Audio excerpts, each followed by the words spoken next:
आज़ादी के ये 4 दीवाने जिन्होंने अपनी जवानी देश के नाम कर दी और कम उम्र में ही भारत माता के लिए शहीद हो गए। ये सभी जो वीर सपूत हैं एचआरए संगठन से जुड़े हुए थे और देश की आज़ादी के लिए अपने अंतिम सांस तक लड़ते रहे थे। एचआरए के सदस्यों के द्वारा ही जो काकोरी ट्रेन एक्शन केस बना, मतलब ट्रेन एक्शन कांड जिसे बोल देते हैं, पहले इतिहास में हम जिसे कहते थे काकोरी कांड, अब हम जो इसे बोलते हैं काकोरी ट्रेन एक्शन। तो जो इन्होंने अंजाम दिया था उसके परिणाम स्वरूप ही इन्हें फांसी की सज़ा दी गई थी और इन महान क्रांतिकारियों ने फांसी के फंदे को हंसते हंसते हुए चूमा था और देश के युवाओं को एक नया संदेश दे गए थे और जो कि इनके विचारों से झलकता भी है। अब ये जो चारों थे इनकी उम्र ही क्या थी, 26 से 35 वर्ष की आयु के ये मतलब हमारे वीर सपूत थे और इन्होंने इतनी कम उम्र में भी फांसी के फंदे को हंसते हंसते चूमा था। ये इनके लिए हमारे लिए इनको नमन करने के लिए प्रेरित करता है। अब आगे इनके विचारों को देखते हैं, फिर आपको समझ में आएगा कि इनके विचारों में ही देश प्रेम झलकता था। सबसे पहले ये देखिए, ये गोंडा में फांसी वाला स्थान दिखाया गया है और इस पर कुछ लिखा हुआ है। ये लिखा हुआ है, I am not going to die but I am going to be born to free India. इसका जो है, मैं मरने नहीं जा रहा हूँ बल्कि मैं भारत की स्वतंत्रता के लिए पुनर्जन्म लेने जा रहा हूँ। ये राजेंद्र लाहिड़ी जी के विचार थे जो कि यहाँ लिखे गए हैं। अब ये देखते हैं दूसरा, इधर मतलब राम प्रसाद बिस्मिल जी के विचार सभी जानते हैं। सरफरोशी की तमन्ना अब हमारे दिल में है, देखना है जोर कितना बाजुए कातिल में है। एक से करता नहीं क्यों दूसरा कुछ बातचीत, देखता हूँ मैं जिसे वो चुप तेरी महफिल में है। ए शहीदे मुल्क ओ मिल्लत, मैं तेरे ऊपर निसार, अब तेरी हिम्मत का चर्चा गैर की महफिल में है। वक्त आने दे बता देंगे तुझे ए आसमां, हम अभी से क्या बताएं क्या हमारे दिल में है। ये बात सही है कि हम अभी से क्या बताएं, ये इन्होंने पहले ही इनके विचार थे और बाद में इन्होंने जब वक्त आया तो हम लोगों ने खुद ही देख लिया कि आज भी हम जानते हैं कि इन्होंने क्या देश प्रेम अपना दिखाया। फांसी के फंदे को भी हंसते हंसते चूम लिया। खींच कर लाई है सबको कत्ल होने की उम्मीद, आशिकों का आज जमघट कूचा कातिल में है। अब आगे देखते हैं, अशफाक उल्लाह खान ने अपनी माँ के लिए क्या लिखा था, उससे उनके विचार पता लगते हैं। माँ मेरे जन्म के समय आपने कहा था कि मुझे अल्लाह ने अपना बंदा दिया है, मैं उस अल्लाह की अमानत हूँ। आज जब वही अल्लाह देश के लिए अपनी अमानत वापस मांग रहा है तो आपको कोई गुरेज नहीं होना चाहिए। ये अशफाक उल्लाह खान के अपनी माँ को जो पत्र में लिखे हुए शब्द हैं, वो अपनी माँ को तसल्ली दे रहे हैं कि, और इसका मतलब ये है कि उन्हें देश प्रेम कितना ज़्यादा है और वो माँ तक को तसल्ली दे रहे हैं कि मैं तो देश की अमानत हूँ। अब इससे नीचे ये रोशन सिंह जी के भी पत्र के द्वारा ही जो ये अंतिम समय के शब्द हैं वो दिखाए गए हैं, लिखे हुए हैं इसमें। ज़िंदगी जिंदा दिली को जाने रोशन, वरना कितने ही रोज़ यहाँ फना होते हैं। बताइए कितने उच्च विचार हैं। अब सबसे बड़ी बात है, अब हम आगे चलते हैं। तो अब हमें सबसे पहले ये तो हमने इन शहीदों के बारे में विचार और इनके बारे में देख लिया। अब ये क्या, जो एचआरए की बात तो आई, तो ये एचआरए क्या था, कब और कैसे इसका गठन हुआ और ये 1924 में ही गठन क्यों हुआ, बीच में ये शिथिलता क्यों रही, और ये शिथिलता का प्रमुख कारण जो इसमें दिया हुआ है, प्रथम क्रांतिकारी चरण में क्रूरतापूर्वक दमन किया गया था और ये ब्रिटिश सरकार द्वारा संवैधानिक सुधार भी कुछ किए जाने का आश्वासन भी दिया गया था, लेकिन वो इतने प्रभावी नहीं रहे कि उनकी वजह से भी आगे निराशा ही मिली थी। अब द्वितीय चरण शुरू किए जाने के जो कारण हैं वो, अब ये प्रथम चरण की बात कर लेते हैं एक मिनट। तो ये क्या था, बंगाल विभाजन के बाद ये क्रियाशील हुए थे कुछ क्रांतिकारी गतिविधियाँ, और उसके बाद में जब उस समय कौन कौन सी थी, युगांतर व अनुशीलन समिति के क्रियाशील थी और इन्हीं के सदस्य जो थे क्रांतिकारी गतिविधियों में संलग्न थे। परंतु 1915 आते आते सरकार ने इनका क्रूर दमन कर दिया था और जिससे मतलब इस आंदोलन में शिथिलता आ गई थी और बहुत से क्रांतिकारियों को जेल में डाल दिया गया था, काले पानी की सज़ा दे दी गई थी और कुछ को फांसी दे दी गई थी और बहुत यातनाएं दी गई थी, जिस वजह से मतलब ये जो मतलब क्रांतिकारी गतिविधियां थी ये शिथिल पड़ गई थी। और बाद में जो युवा जोश इसके 1915 के बाद में जो नया युवा जोश आया तो वो गांधी जी के साथ जुड़ गया था। तो अब लेकिन ये सबसे बड़ी बात होती है कि ये द्वितीय चरण शुरू फिर से क्यों हो गया, कि जब है तो ये भी इसके पीछे भी है ये कारण कि 4 फरवरी 1922 का दिन था, चौरी चौरा की घटना। ये आपने इतिहास में पढ़ी होगी, इसके विषय में मैं आपको दोबारा लेक्चर में समझा दूंगा। और तो उस समय क्या हुआ था, गांधी जी द्वारा आंदोलन वापस ले लिया गया था। तो युवाओं को इससे बहुत निराशा हुई। उन्होंने सोचा कि जब चरम पर था तो इन्होंने क्यों ये आंदोलन वापस ले लिया। तो वो गांधी जी के इस विचार से बहुत ही ज़्यादा असहमत थे, बहुत निराश भी थे। अब इस टाइम ही कांग्रेस में भी परिवर्तनकारियों ने अपनी राह अलग कर ली थी, वो भी गांधी जी से की इस विचार से सहमत नहीं हुए। तो उन्होंने क्या कर लिया था, स्वराज दल का गठन कर लिया था। उनमें सबसे ज़्यादा प्रमुख नाम आपको पता ही है, जो मोतीलाल नेहरू जी और चित्तरंजन दास जी का आता है। और इसी तरीके से जो बहुत से युवा थे उन्होंने ना तो गांधी जी का मार्ग पसंद किया और ना ही परिवर्तनवादियों की तरह वो अपना उसमें शामिल होना चाहते थे। परिवर्तनवादियों का मतलब था ये स्वराज दल बना के 1919 का एक्ट था उसके द्वारा चुनाव होने थे और उन चुनाव में वो भाग लेना चाह रहे थे और वो चाह रहे थे कि विधान परिषद में जाएं, प्रवेश करें और सीधे हम जो सरकार की कार्रवाइयाँ हैं, जो भी उनके कार्य हैं, उनमें हम विघ्न डालें।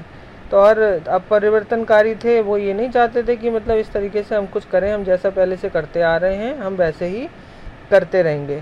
तो ये जो तीसरा जो विचारधारा वाले लोग थे जिन्हें हम युवा वर्ग कहते हैं, तो उनका मानना था कि उनका तो सोचना था कि रक्त की क्रांति से ही ब्रिटिश राज को उखाड़ फेंका जा सकता है। वो इसी चीज़ के लिए इसी के इच्छुक थे। इसलिए राम प्रसाद बिस्मिल, अशफाक उल्ला खां, सचिन नाथ सान्याल जी आदि नेताओं ने इस युवा जोश को एकजुट करने का कार्य शुरू कर दिया। इसी दौर में जो लोग ये कार्य यहाँ पर अपना संभाल रहे थे और जो सचिन सान्याल जी थे, ये थे अनुशीलन समिति से जुड़े हुए।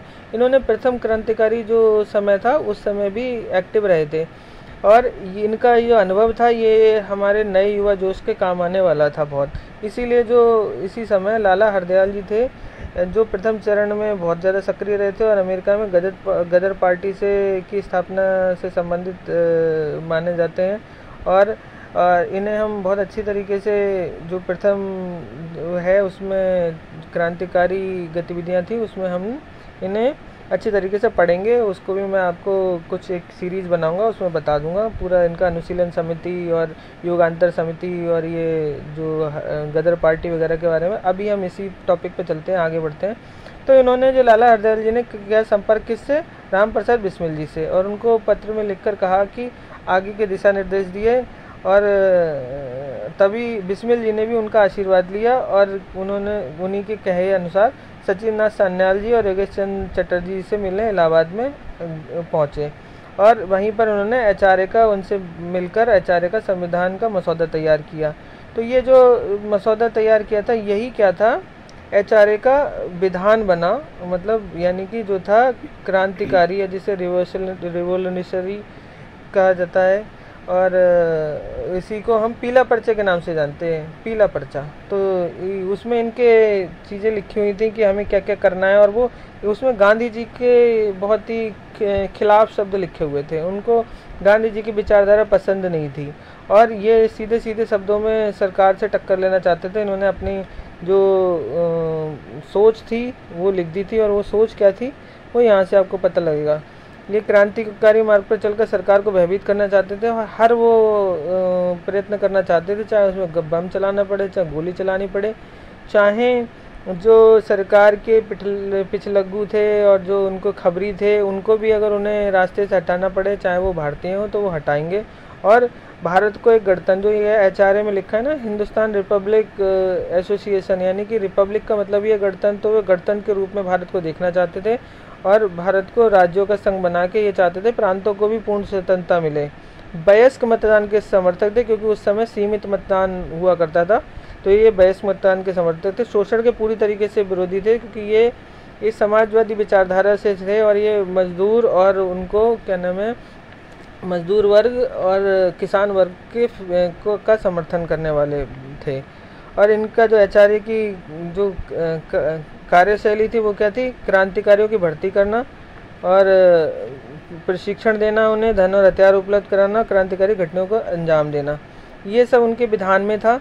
अब ये बात आती है कि मतलब ये द्वितीय चरण शुरू क्यों हुआ, ये तो हमने देख लिया।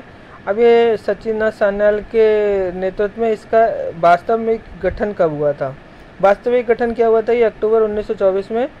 ये उस टाइम गांधी जी भी वैसे रिहा हो गए थे, लेकिन अक्टूबर 1924 में ये कानपुर में सभी लोग मिले थे और सारे क्रांतिकारी, और उन्होंने एक बैठक की और इसके बाद में आचार्य का गठन किया। तो ये सचिन नाथ सान्याल जी ने उसका नेतृत्व किया था। और तभी मतलब इनको जो सचिन नाथ सान्याल जी को था उन्हें राष्ट्रीय संयोजक बनाया गया था, और जो राम प्रसाद बिस्मिल जी थे स्वयं आगरा व अवध प्रांत के संयोजक बने थे। तो इसमें अन्य जो सदस्य थे वो कौन थे, चंद्रशेखर आज़ाद, राजेंद्र लाहिड़ी जी, अशफाक उल्ला खां, रोशन सिंह, भगवती चरण वोरा, भगत सिंह जी भी इसमें शामिल थे। ये क्रांतिकारियों के उद्देश्य देख ही लिया और क्या क्या कर रहे थे ये भी देख लिया। अब ये था काकोरी ट्रेन एक्शन के पीछे का प्रमुख कारण भी आपको बता दिया। इन्हें क्या था, अधिक धन की ज़रूरत थी और स्वैच्छिक रूप से एकत्रित धन से इनके उद्देश्य की पूर्ति नहीं हो पा रही थी। और जो ये क्रांतिकारी विचारों से भरे जो युवा जोश था उसको ये अधिक से अधिक जोड़ना चाह रहे थे, और अंग्रेजी सरकार के कुछ विरुद्ध बड़ा करके ये दिखाना चाह रहे थे कि हम इनसे भयभीत नहीं हैं, हम इनसे मुकाबला करने के लिए तैयार हैं और हम इन्हें इस देश से भगाना चाहते हैं। तो ये युवा जोश को भी अपने साथ जोड़ने के लिए ऐसा था। पीला पर्चा के बारे में बता ही दिया। और ये 8 जो ट्रेन थी जिसको में इन्होंने लूट की थी उसमें क्या था, उसका नाम था 8 down train Saharanpur to Lucknow. तो सहारनपुर से चलकर लखनऊ पहुंचती थी ये ट्रेन। और इसी को क्यों चुना, क्योंकि राम प्रसाद बिस्मिल जी इससे अक्सर यात्रा करते थे, क्योंकि वो कहाँ के थे, शाहजहाँपुर के थे, और इस शाहजहाँपुर से होती ही जाती थी। तो उन्हें पता था इसमें कि जो खजाना है यानी कि सरकार का खजाना है इससे लेकर जाते हैं। अब क्या था, ये ट्रेन एक्शन की योजना किसके नेतृत्व में बनी थी और कैसे, मतलब सचिन नाथ सान्याल जी आचार्य के प्रमुख थे और उसके बावजूद राम प्रसाद बिस्मिल जी के लिए क्यों बनी थी। हुआ ये था कि सचिन नाथ सान्याल जी थे पीले पर्चे के लिए को बांटने के लिए, यानी कि क्रांतिकारियों को जोड़ने के लिए, और ज़्यादा बंगाल गए हुए थे योगेश चंद्र चटर्जी के साथ में। और वहाँ पर दोनों लोग अलग अलग जगह वैसे इन्हें गिरफ्तार किया गया था, इस पीले पर्चे के साथ गिरफ्तार कर लिया गया था। और इससे पूर्व भी वैसे कहा जाता है कि इन्होंने कुछ डकैतियाँ डाली थी, जिसमें बिचपुरी और द्वारिकापुर की जो हैं डकैतियाँ इनकी प्रमुख रही हैं। और फिर भी इनका जो ज़रूरत थी वो धन की पूरी नहीं हो रही थी, इसलिए इसको देना ज़रूरी था, इसको एक्शन जो है इस ट्रेन एक्शन का होना ज़रूरी था। अब क्या था, इस जो घटना हुई थी इससे एक दिन पहले की बात है, 8 अगस्त 1955 को, यानी घटना से एक दिन पूर्व एक्शन की योजना बनाने के लिए, जो भी ट्रेन एक्शन है यानी कि इस कार्य की योजना बनाने के राम प्रसाद बिस्मिल जी यानी कि शाहजहाँपुर में इनका रहते थे, तो वहाँ पर इनकी मीटिंग हुई, यानी कि सारे जो क्रांतिकारी थे इकट्ठा हुए वहाँ पर, और उसके बाद में बातचीत शुरू हुई। तो अशफाक उल्ला खां जी थे उसमें असहमत हुए थे शुरू में। वो इसलिए असहमत हुए थे, तो उनका कहना था हमारा संगठन अभी सरकार से सीधे टकराने के लिए सक्षम नहीं है, और सरकार इसका आसानी से दमन कर लेगी।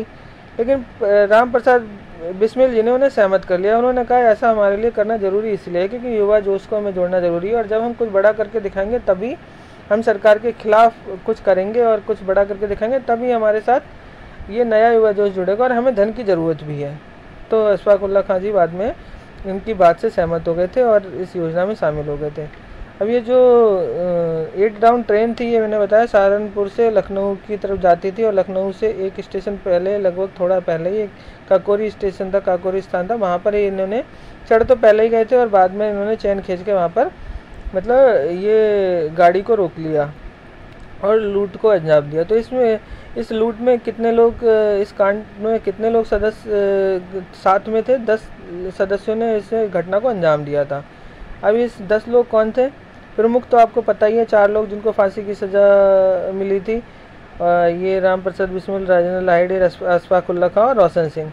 और चंद्रशेखर आज़ाद जी भी थे इसमें, सचिन नाथ बख्शी, ये सान्याल जी नहीं, सान्याल जी तो इस टाइम गिरफ्तार हो रखे थे, और सचिन नाथ बख्शी, मनोज नाथ गुप्ता और केशव चक्रवर्ती और बनवारी लाल और मुकंदी लाल। अब ये था, ये जर्मनी उस समय, बताइए जर्मन की 4 माउजर का इन्होंने इंतज़ाम कैसे किया होगा और इसको इसमें इस्तेमाल किया था। ठीक है। अब इसमें एक घटना और घट गई थी कि जो मतलब उनका बिस्मिल जी का जो रिवॉल्वर था, यानी कि ये पिस्तौल है माउजर, जो उन्होंने क्या करा था कि बक्से को कुछ खोलने वगैरह के लिए उन्होंने जो मनमथ नाथ गुप्ता थे उनके हाथ में दे दिया था। और ये मनमथ नाथ गुप्ता जी से क्या हुआ था, जोश जोश में गोली चल गई थी। उसमें एक यात्री अहमद अली की मौत हो गई थी, इसलिए इसमें लूट की जगह हत्या का केस भी बन गया था। अब इसमें जब पुलिस ने कार्रवाई करी, ये लोग तो अंजाम दे के सब लोग अपने अपने रास्ते चले गए, इधर उधर जाके छिप गए थे, लेकिन सब लोगों को बाद में धीरे धीरे कार्रवाई के थ्रू माध्यम से इनको पकड़ा गया था। तो 40 लोग टोटल इन्होंने HRA के 40 लोग गिरफ्तार किए गए थे, और बाद में जब उन पर केवल मतलब कुछ को छोड़ दिया गया और 29 पर केस तय किया गया, जिनमें 4 लोगों को फांसी की सज़ा हुई थी, जो हमने शुरू में ही देख लिया। 4 लोग वो जिनको हम अभी नमन करके आगे बढ़े थे, और अन्य को कारावास मिला था, किसी को 4 साल से लेके आजीवन कारावास तक मिला था। और जिसमें जो सचिंद्र नाथ सान्याल जी इस HRA से जुड़े हुए थे, इस वजह से उन्हें मतलब आजीवन कारावास मिला था, और सचिन नाथ बख्शी जी को भी आजीवन कारावास मिला था। अब इसमें एक और ख़ास बात थी कि जो ये 2 लोग थे, सचिन नाथ बख्शी और अशफाक उल्लाह खां जी, ये केस पूरा हो चुका था सुनवाई, उसके बाद में ये गिरफ्तार हुए थे, मतलब तब तक ये गिरफ्तार नहीं हुए थे। और जब बाद में गिरफ्तार हुए थे तब इनको सरकार ने उसमें शामिल करने के लिए पूरक केस, यानी सप्लीमेंट्री केस होता है, वो दायर किया और इनको उसमें शामिल किया। और बताइए, अशफाक उल्लाह खां जी को फांसी की सज़ा हुई, और इनको जो है सचिन नाथ बख्शी जी को आजीवन कारावास यानी कि काले पानी की सज़ा दी गई थी। अब इनके लिए बचाव समिति बनाई गई थी क्रांतिकारियों के लिए कि इनके लिए इनकी तरफ से केस लड़ा जाए। तो बचाव समिति की अध्यक्षता किसने की थी, वो गोविंद बल्लभ पंत जी ने की थी। और इनके अगेंस्ट में मतलब सरकार की तरफ से कौन थे, ये जगत नारायण मुल्लाल केस लड़ रहे थे। और केस की सुनवाई कहाँ हुई थी, केस की सुनवाई जो हुई थी वो लखनऊ अवध न्यायालय में इसकी सुनवाई हुई थी।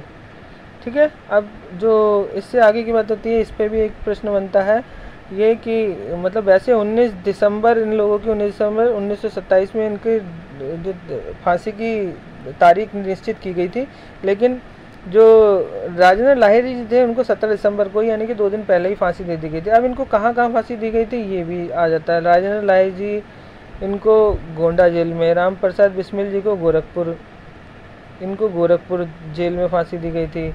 रोशन लाहिरी जी को, रोशन सिंह, सॉरी यहाँ पर लाहिरी जी नहीं है, रोशन सिंह, इनको नैनी जेल में दी गई थी। ये गलत हो गया, ध्यान रखिएगा इसको, रोशन सिंह। और रोशन सिंह जी को नैनी जेल यानी कि इलाहाबाद में फांसी की दी गई थी। और अशफाक उल्लाह खां फैजाबाद। ये नाम आ जाते हैं कौन सी जेल में किसको फांसी दी गई थी, ये थोड़ा सा याद कर लीजिएगा। ठीक है। और यहाँ पर इसको ध्यान रखिएगा, ये रोशन सिंह है। अब ये अशफाक उल्लाह खां जो थे वो पहले रिकॉर्डेड मुस्लिम क्रांतिकारी थे जिन्हें फांसी की सज़ा दी गई थी।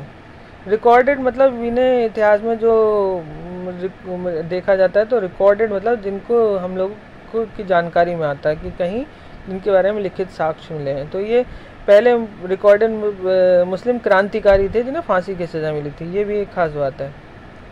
अब ये चंद्रशेखर आज़ाद जी की बात आती है। चंद्रशेखर आज़ाद जी थे, ये इकलौते ऐसे थे जो इस केस में थे 10 लोगों में शामिल जो इसमें गिरफ्तार ही नहीं हुए थे। वैसे तो इनके बारे में कहा जाता है कि इन्होंने कसम खाई थी कि मैं पुलिस के द्वारा पकड़ा नहीं जाऊंगा, और ऐसा हुआ भी था।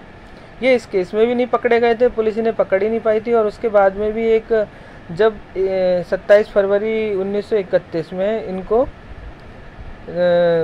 पुलिस ने एक अल्फ्रेड पार्क जो कि इलाहाबाद में है, जो आज का प्रयागराज है, तो उसमें इनको चारों तरफ से घेर लिया था। कुछ खबरी ने खबर दे दी थी और यहाँ पे पुलिस ने इनको घेर लिया था, लेकिन इन्होंने जो प्रण लिया था उसके अनुसार उन पे गोलियाँ भी लगी थी। और इन्होंने सोचा कि मैं इससे तो अच्छा है कि ऐसे पकड़ा जाऊँ, इससे अच्छा है तो आखिरी गोली, कहा जाता है आखिरी गोली बची थी उनके पास, तो उन्होंने वो खुद को मार लिया और वो शहीद हो गए थे और अपने को माँ के चरणों में निछावर कर दिया, भारत माँ के चरणों में। अब ये था कि इसके बाद में जब इनको सज़ा, जो पूरे केस की सज़ा की जो था फैसला हुआ था वो 6 अप्रैल 1927 को हो गया था। तो अभी इसके बाद में क्षमा याचना का दौर चला कि कैसे ही इनकी सज़ा को या तो कम करवा दिया जाए या मतलब इनकी वायसराय से ऐसे 3 लोग थे जिनका चर्चा आती है।